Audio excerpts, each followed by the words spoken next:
नमस्कार दोस्तों, स्वागत है आप सभी का आज के इस नई वीडियो में। तो दोस्तों, अगर आप भी केदारनाथ की यात्रा करना चाह रहे हैं 2023 में, तो आज की इस वीडियो में आपको पूरी डिटेल बताऊंगा कि केवल 4000 में है जो कि आप कैसे है जो कि अपनी केदारनाथ की यात्रा को पूरी कर सकते हैं। आपका खर्चा सिर्फ मात्र से मात्र 4000 रुपये आएगा। और जो मैं आपको बताऊंगा वो तरीके से आपको जो कि ट्रैवलिंग करनी होगी, खाना पीना करना होगा और प्रॉपर तरीके से सब कुछ होगा। ऐसा नहीं है कि आपको किसी चीज़ में कोई कमी रहेगी। प्रॉपर तरीका बताऊंगा आपको कैसे आपको क्या करना होगा, कहाँ से कैसे बस मिलेगी, कैसे गाड़ी मिलेगी और कैसे जो कि आपको पूरी अपनी यात्रा करनी होगी। तो पूरी डिटेल आप लेना चाहते हैं तो इस वीडियो को एंड तक देखना। ये मैं बता रहा हूँ आपको 2023 का पूरा रेट लिस्ट बताऊंगा आपको, बस का किराया, ट्रेन का और जो अपनी गाड़ियाँ चलती है उसका किराया कितना लग जाएगा और भी बहुत चीज़ें बताऊंगा कहाँ से क्या चीज़ मिलती है। तो इस वीडियो को आपको बीच में स्किप कहीं भी नहीं करना है और पूरी वीडियो को एंड तक देखना। पूरी डिटेल दे दूंगा क्योंकि हम खुद है जो कि अप्रैल में है जो कि जिस दिन कपाट खुले थे केदारनाथ के, उसी दिन हमने है जो कि यात्रा करी थी और दर्शन भी करे थे। तो मैं आपको वही चीज़ बताऊंगा पूरी प्रॉपर 2023 के लिए। तो वीडियो को एंड तक देखना। अभी तक लाइक नहीं करिए तो लाइक कर दीजिए और अपने चैनल को भी सब्सक्राइब कर लीजिए क्योंकि ऐसी इंटरेस्टिंग वीडियो हम इस चैनल पे लाते रहते हैं। तो चलिए इस वीडियो को हम जल्दी से शुरू कर लेते हैं। तो दोस्तों, अगर आप इंडिया के किसी भी कोने में से जा रहे हैं या फिर इंडिया के बाहर से आ रहे हैं तो आपको बता दूं, जब भी आपको केदारनाथ की यात्रा करनी हो सबसे पहले तो आपको पहुंचना पड़ेगा हरिद्वार या फिर ऋषिकेश।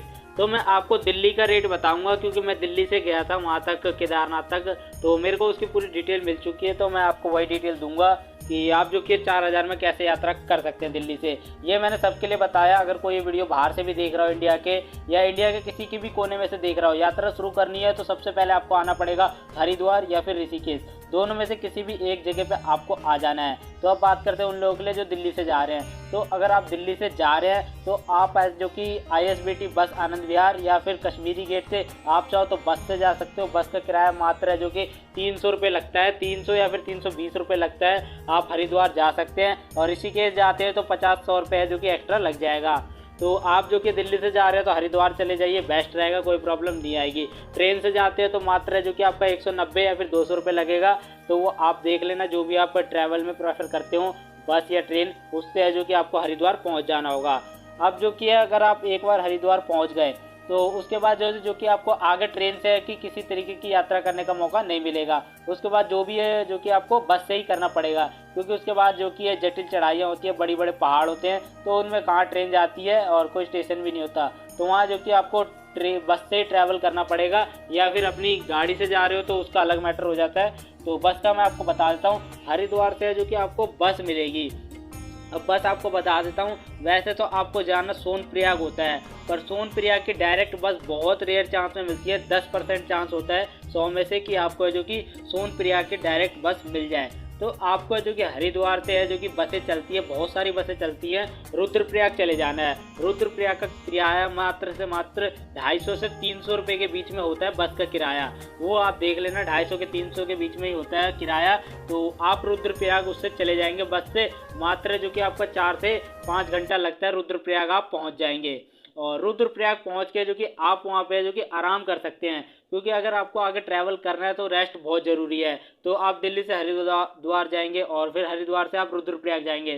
तो रुद्रप्रयाग में आप जो कि 700 से 800 के बीच में आपको होटल्स मिल जाते हैं। तो आप जो कि रूम लेके अपना 12-13 घंटे, जितना देर आपको आराम करना है उतनी देर आप है जो कि होटल में आराम कर सकते हैं। और होटल बता दे रहा हूँ मैं आपको, नॉर्मल का बता रहा हूँ। अगर आप लग्जरी की तरफ जाएंगे जैसे कि AC वगैरह या फिर और TV वगैरह की तरफ जाएंगे तो वो रेट आपके बढ़ सकते हैं। मैं एक नॉर्मल रूम का किराया बता रहा हूँ, 700 से 1000 के बीच में, इससे कम में ही आपको मिल जाएगा। वो डिपेंड करता है आप किस तरीके से वहाँ पे डील करते हैं जो भी आपको कमरा दे रहा है उससे। तो हम कर देते हैं वो लोग, कैसी कोई टेंशन वाली बात नहीं है। तो रुद्रप्रयाग में आप लोग स्टे कर सकते हैं, वहाँ पे आप खाना पीना कर सकते हैं, सब चीज़ वहाँ पे मिलती है। रुद्रप्रयाग मार्केट में बहुत चीज़ें मिलती है, आप वहाँ से अपनी जो कि आराम कर सकते हैं। और फिर जो कि आपको रुद्रप्रयाग से जो कि आपको बस पकड़नी होगी। बस आप पकड़ेंगे सोनप्रयाग की, सोनप्रयाग या गौरीकुंड। गौरीकुंड की तो मुश्किल ही मिलेगी या फिर नहीं मिलेगी। तो आपको जो कि सोनप्रयाग की बस पकड़ लेनी है। वो लोग मात्र से मात्र आपसे 250 रुपये लेंगे या फिर 280 ले लेंगे, इससे ज़्यादा किराया नहीं होता वहाँ का। तो आपको सोनप्रयाग वाली बस पकड़ लेनी होगी। बस आपको बता देता हूँ, वहाँ पर है जो कि आपको लगभग रात को ही मिलती है, सुबह के टाइम तो मुश्किल ही मिलेगी। रात को मिल जाती है आपको 3 से 4 बजे के बीच में आपको बस मिल जाएगी। वो आप वहाँ पे पता कर सकते हैं, बहुत लोग होते हैं वहाँ पे, बता देंगे आपको।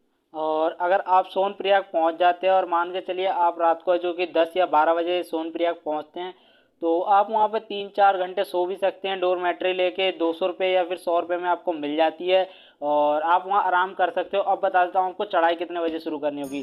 चढ़ाई जो कि आप केदारनाथ की स्टार्ट करना चाहते हैं तो आप जो कि 4:30 बजे उठ जाइए और सीधा है जो कि निकल जाइए गौरी कुंड की तरफ। गौरी कुंड आप चाहो तो टैक्सी के जरिए भी जा सकते हो। 7 से 8 किलोमीटर की दूरी होती है सोनप्रयाग से गौरी कुंड के लिए। आप 50 रुपये में आपको वहाँ पर है जो कि टैक्सी मिल जाएगी, वो आपको है जो कि वहाँ तक छोड़ देगी। और गौरी कुंड से जो कि आपको पैदल ही यात्रा करनी होती है, उसके आगे कोई सवारी किसी तरीके की कुछ नहीं होती। उसके बाद आप पैदल ट्रैकिंग करेंगे। ट्रैकिंग करते करते आप चाहो तो वहाँ पर खाना पीना कर सकते हो अपना। और बीच में बता दूँ आपको, खाने के प्राइस एकदम डबल रहते हैं। जो आपको नीचे नॉर्मल मिलेगा 20 रुपये का सामान, वो ऊपर जाते जाते जो कि 40 या 50 रुपये का हो जाता है। ये मैं आपको पहले बता देता हूँ, वो आपके ऊपर डिपेंड करता है कि आप खाने पीने पे है जो कि कितना खर्चा करते हैं। नॉर्मली एक बंदे पे है जो कि 400 से 500 रुपये के बीच में खर्चा होता है, अगर वो ढंग से खाए पिए तो। जैसे कोल्ड ड्रिंक वगैरह, चाय वगैरह के ऊपर खर्चा होता है, तो मुश्किल से मुश्किल है जो कि 400 से 500 रुपये के बीच में होगा। और इतने में है जो कि आप 6 से 7 घंटे चढ़ाई करेंगे अगर प्रॉपर तरीके से, तो आप है जो कि मंदिर तक पहुंच जाएंगे। फिर वहां पे आप जो कि दर्शन कर लेंगे और थोड़ी देर रेस्ट करके है जो कि आपको नीचे की तरफ है वापसी आ जाना होगा। और आपको दोस्तों बता दूं, अगर आप वहां पे जा रहे हैं ट्रैकिंग के लिए, मतलब हरिद्वार मतलब केदारनाथ दर्शन के लिए जा रहे हैं, तो आपको है जो कि एक रेन कोट ज़रूर से ज़रूर कैरी कर लेना है। और गर्म कपड़े तो अपने ज़रूर से ले लेने हैं। हैवी जैकेट होनी चाहिए, हैवी स्वेटर्स वगैरह होने चाहिए, कैप होने चाहिए, ग्लव्स होने चाहिए। और जो आप जूते लेंगे वो बढ़िया होने चाहिए, एकदम रफ एंड टफ सिचुएशन में जो काम आ सके, क्योंकि वहाँ की चढ़ाई बहुत ही ज़्यादा कठिन होती है दोस्तों। बता दूँ आपको, कभी भी बारिश हो जाती है, बर्फ़ या फिर ग्लेशियर पिघलते हैं तो कीचड़ कीचड़ हो जाता है, उसमें लोगों के फिसलने के चांस ज़्यादा होते हैं, तो उससे जो कि दुर्घटना की सिचुएशन बन जाती है।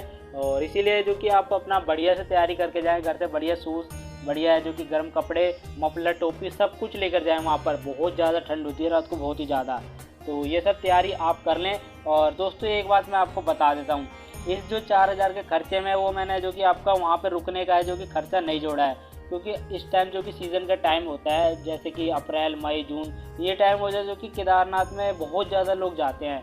तो इस टाइम में जो कि वहाँ पे होटल वालों के बहुत ज़्यादा भाव बढ़े होते हैं। तो इस जो खर्चे में मैंने होटल का खर्चा आपका इंक्लूड नहीं करा है। तो अगर आप वहाँ पे होटल लेते हैं तो इस खर्चे के वो बाहर होगा।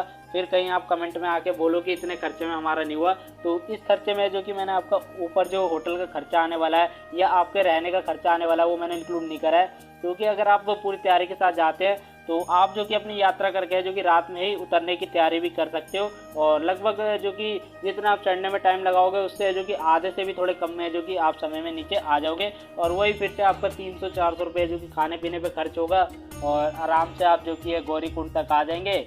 और फिर टैक्सी पकड़ के जो आप यहाँ से तरीका अपना के ऊपर चढ़े हो, वही तरीका अपना के जो कि आपको अपने घर की तरफ आ जानी है। और इस तरीके से है जो कि आप अपनी केदारनाथ की यात्रा को पूरी कर सकते हैं। और दोस्तों इसमें मैं बता देता हूँ, ये जो खर्चा मैंने इंक्लूड करा है, किराया, खाने पीने और एक टाइम का रूम रेंट का इंक्लूड करा है। इसके ऊपर अगर आप मतलब एक्स्ट्रा एक्सपेंस करते हो तो वो फिर आपका खर्चे के ऊपर चला जाएगा, 4000 के ऊपर, तो वो आप देख लेना। और थोड़े बहुत पैसे हो सके तो एक्स्ट्रा लेकर ही चलना होगा आपको, क्योंकि आप बाहर जा रहे हो, वहाँ पे सिचुएशन बदलती रहती है, मौसम ख़राब होता रहता है, तो उस समय आपको दिक्कत आ सकती है। तो थोड़े से पैसे है जो कि आप इस खर्चे से एक्स्ट्रा कैरी कर सकते हैं, जो कि आपको जो कि मदद देगा। तो इस वीडियो में मैंने आपको पूरी डिटेल दे दी है कि आप केदारनाथ यात्रा को है जो कि 4000 रुपये में कैसे पूरी कर सकते हैं 2023 में। तो इस वीडियो से आपको कुछ हेल्प मिली हो, कुछ भी जानकारी मिली हो, तो इस वीडियो को लाइक शेयर जरूर करिएगा और अपने चैनल को भी सब्सक्राइब कर लीजिएगा, क्योंकि ऐसे टूर और ट्रैवल से रिलेटेड वीडियोस हम इस चैनल पे लाते रहते हैं। आज की वीडियो में बस इतनी जानकारी थी। मिलेंगे किसी और नई वीडियो में किसी और नए टॉपिक के साथ। जब तक के लिए जय हिंद, वंदे मातरम।